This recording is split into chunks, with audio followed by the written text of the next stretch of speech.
اللي شفته داخل الكتاب؟ يا اسطى، انا اللي شفته في الكتاب ده لا يصدقه ولا عقل ولا منطق. بس اللي انا متاكد منه ان هو حقيقه.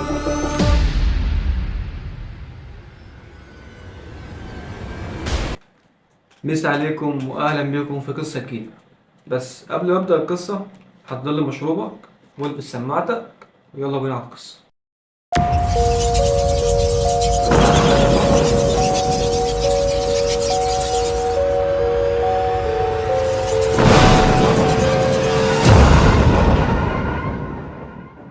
يوم 7/11/2024، يوم عيد ميلادي. يوم عيد ميلادي ده طبعا اللي هو بحتفل بيه لوحدي على طول، مفيش حد معايا. كام ستوري كده وخلاص. بس اتفاجئ ليلتها ان باب الشقه خبط. اول ما فتحت الباب مفيش حد. اكتشفت ان في بوكس كده على الارض محطوط، مكتوب فوق البوكس كل سنه وانت طيب. انا طبعا مقولكوش كنت فرحان يعني، حد جاب لي هديه وكده. خدت البوكس دخلت الاوضه، فانا جاي بفتح البوكس كده، عينيا برقت من اللي شافته. طلعت كده، يا جدعان انا ماسك في ايديا دلوقتي كتاب شمس المعارف الكبرى. دخلت الاوضه، حطيت الكتاب على الترابيزه، وانا بصيت عليه كده شويه، اللي هو احساس مش يعني احساس مش براعي الواحد. حاسس ان في مصيبه هتحصل. فطبعا سبت الكتاب وسبت يوم واتنين. بس جه يوم في حد بيقول لي ما تيجي نجرب، مش هنخسر اي حاجه. وساعتها اللي كان بيقول لي كده انتوا عارفينه كويس، ده الفضول. الفضول اللي هيودي الانسان في داهيه. فانا جيت واخد الكتاب كده وجيت فاتحه، وبسم الله الرحمن الرحيم. دي اول كلمه كانت مكتوبه في اول صفحه من الكتاب. وبعديها بقى رموز غريبه وحاجات غريبه كده، بيقول لك قلب الحبيب ومش عارف ايه، يعني حاجات كفر بجد. بس اللي انا عايز اعرفه مين اللي جاب الكتاب ده. قعدت اقرا في الكتاب ده ساعه واتنين وتلاته، وانا مش عارف اصلا ايه اللي مخليني اقرا في الكتاب ده ليه كده، مش عارف. بعدها جيت قافل الكتاب كده، في احساس بقى غريب. الشقه اللي انا قاعد فيها تقلت مره واحده. بقيت حاسس ان انا مش لوحدي في الشقه بجد، في حد ورايا، في حد كده بيبص عليا على طول. بسمع لك اصوات وانا نايم، بحس ان في حد واقف جنبي على السرير وقاعد بيبص عليا. كل مره الف ملاقيش اي حد خالص. يعني الموضوع كان مرعب بجد.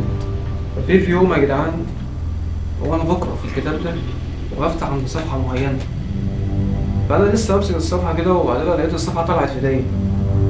فانا استغربت. الكتاب قديم ايوه، بس يعني الصفحات بتاعته يعني زي ما بقول دايبه خالص بتطلع في ايدك. انا طبعا جيت ماسك الكتاب، جيت ماسك الصفحه دي ونزلت اقرب مكتبه ليه. اول ما وصلت لقيت في زحمه خلاص عند بتاع المكتبه ده. فانا كنت واقف لحد الزحمه دي خلصت الزحمه دي خلاص، جيت داخل. فبقول له لو سمحت انا عايز ادبس الكتاب ده. كان هو لسه هيتكلم، بس لما شاف الكتاب كده وبص عليه، بص لي تاني كده وبعدين براها. قال لي ايه ده يا معلم؟ قلت له كتاب. قال لي ما انا عارف ان هو كتاب، بس مكتوب عليه كتاب شمس عارفه. قلت له يا عم ده نسخه مش حقيقيه، يعني نسخه كده تقليد منه. فهو الراجل ما صدقش كده، وخد الكتاب بص فيه كده كويس. قال لي النسخه ديت اصليه. لقيته بيقول لي انت جبتها منين ومش عارف ايه. فلقيت له انت بتسال ليه يعني؟ قال لي عايز اعرف بس. انا قلت له والله انا جايب النسخه دي من عندي من البلد كده، واحد هو اللي عطاها لي.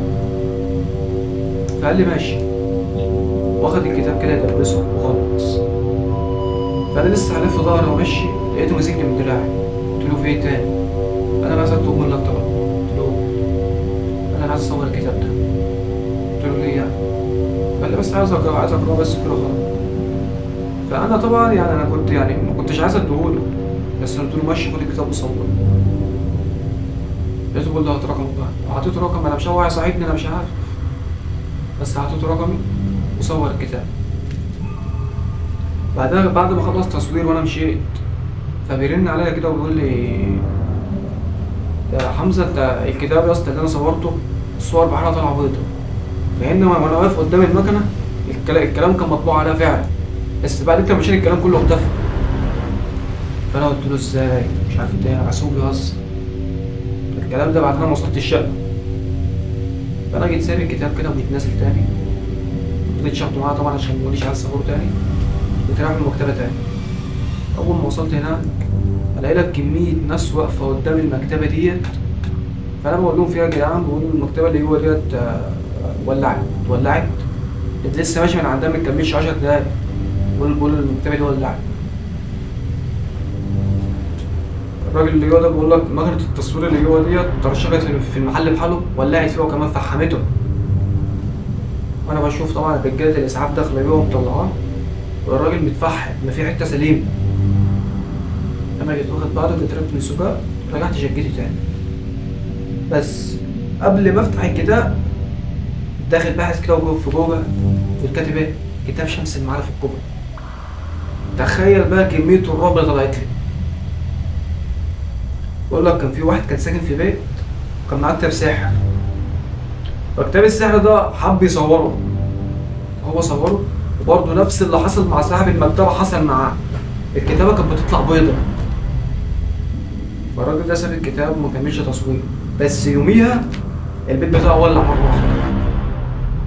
طبعا انا عرفت اللي بيحاول يصور الكتاب ده يعني المكان اللي هو صوره فيه بيولع. والمصيبه الاكبر كمان ان الكتاب اللي هو كان بيصور فيه ده كان كتاب شمس المعارف، والكتاب في وسط الحريق وفي وسط الولع دي بحالها، الكتاب ما فيهوش اي خربوش خالص، الكتاب طلع سليم. انا طبعا لما شفت الكلام ده يعني دماغي وقفت، انا مبقتش عارف اكمل قراءة في الكتاب ده وانا مش عارف اعمل ايه. زي ما قلت لكم وصلت عند صفحة معينة ومكتوب في نص الصفحة دي بالبنط العريض التحضير السبعة. زي ما تقول ان الصفحة دي كانت مستنياني، فيها رموز وفيها كلام كده مش واضح. مكتوب برضه نفس الجملة بس أغرب منها: الباب لا يفتح إلا لمن وصل إليه. أنا ساعتها ما فهمتش الكلام، كلام مرعب مكتوب، مش عارف أصلا، أنا مش عارف إيه اللي بيخليني أكمل قراءة في الكتاب ده.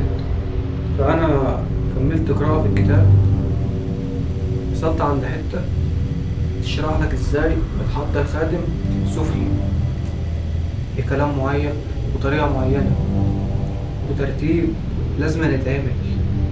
وشفت برضه نفس جملة بس أغرب منه: من يبدأ لا يرجع كما كان. أنا أول ما شفت الكلام ده جيت قبل الكتاب على طول وسبته.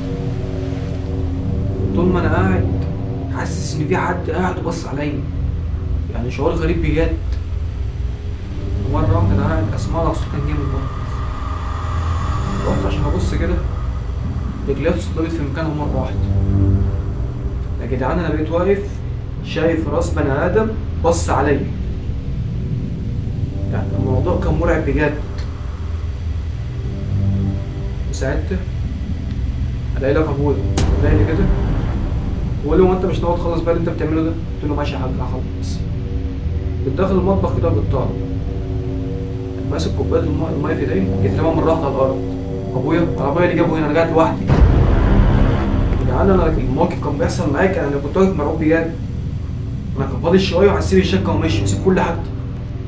فانا لما الموقف ده حصل معايا جيت راجع برضه مش عارف برضه، يعني مش عارف ايه اللي مخليني اعمل كده. رجعت وفتحت الكتاب بس المره دي الساعه كانت 3 الفجر، يعني الوقت اتاخر جامد. فتحت الكتاب وكملت قراءة فيه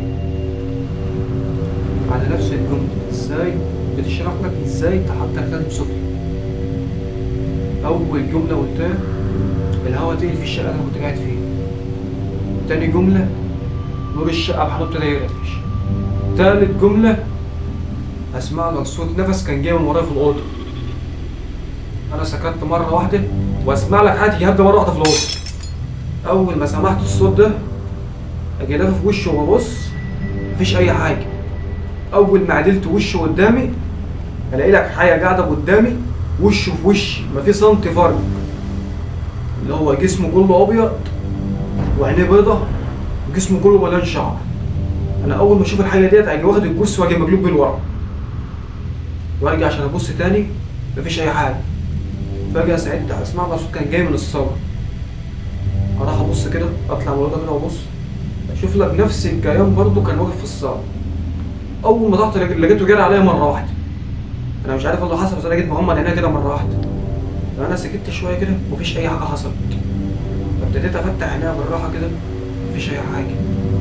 فانا جيت داخل الأوضة تاني، جيت ماسك الكتاب. مش عارف يعني الكائن ده جه منين، ولا الكلام اللي انا قلته هو اللي عمل كده. فانا مش عارف اعمل ايه. ماسك الكتاب وانا قاعد بقول لنفسي يعني هو الكلام ده اتحضر من الكلام اللي انا قلته ولا جه منين، انا مش عارف. انا جيت فاتح الكتاب ونفس الجمل اللي انا قراتها وقلتها تاني، بس برضه انا قلت في اخر الجمله ايه؟ يا خادم لو قلت خدمتك انصرف. انا لما اول ما قلت الكلمه دي من هنا حسيت بنار في ايدي وانا ماسك الكتاب. جيت رامي الكتاب مره واحده في الارض. اول لما حصل معايا اسمع لك صوت كان جاي من على السرير. اول ما بصيت كده شفت نفسي كان، بس المره دي طالع له بروم في راسه، جسمه كله لونه احمر. وبصيت لي بصه يا جدعان انا واقف مرعوب بجد. فانا جيت طالع من الاوضه جري وطلعت في الصاله. انا اول ما طلعت في الصاله نور الشقه كله فصل. اول النور ما فصل اسمع لك كركبه وحاجات بتتكسر في الشقه ودنيا. ما كملش دقيقتين بالظبط نور الشقه رجع تاني زي ما كان، بس المره دي الشقه زي ما تقول يعني ما فيهاش حته سليمه، كل حاجه متكسره. انا بقيت واقف مش عارف اعمل ايه. مفيش اي فكره جت في دماغي غير اني ادخل الاوضه، اجي ماسك الكتاب واجي داخل الحمام واجي مولع فيه. انا اول ما عملت كده اسمع صوت خبط على الباب بتاع الشقه. رحت عند الباب وبقول مين؟ مفيش حد بيرد. اجي فاتح الباب كده مفيش اي حد واقف. ارجع تاني عشان ابص على الكتاب اللي كان محطوط في الحمام وكان مولع قدام عيني، الكتاب مش موجود. انا مبقتش عارف اعمل ايه. فانا اول ما دخلت الحمام ما لقيتش الكتاب، دخل الاوضه كده وقاعد على السرير ومصدوم من اللي انا بشوفه. اول حاجه جت في بالي اقوم اصلي واقول يا رب اخلص من الكابوس ده. اول ما دخلت الحمام كده بمد ايدي عشان اتوضى، الاقي لك في نقطه دم كده كانت نازله على الحوض، والدم ده كان نازل من مناخيري ساعتها. جاي غاسل وشي، بص في المرايه اشوف لك نفس الكلام بس المره دي قاعد ورايا في الحمام. اسيب الحمام واطلع منه جاري ومناخيري قاعده بتنزل فيضان دم على اخرها. انا ما حستش بنفسي ادوخ واقع على الارض كتر الدم اللي انا نزلته. وساعتها بقى اصحابك وصوت كده جاي من الشقه، قوم ابص حواليا مفيش اي حاجه. اتدخل الاوضه تاني عشان اشوف لك منظر الكتاب اللي انا كنت مولع فيه الوقت محطوط على الترابيزه قدامي مفيهوش خدش.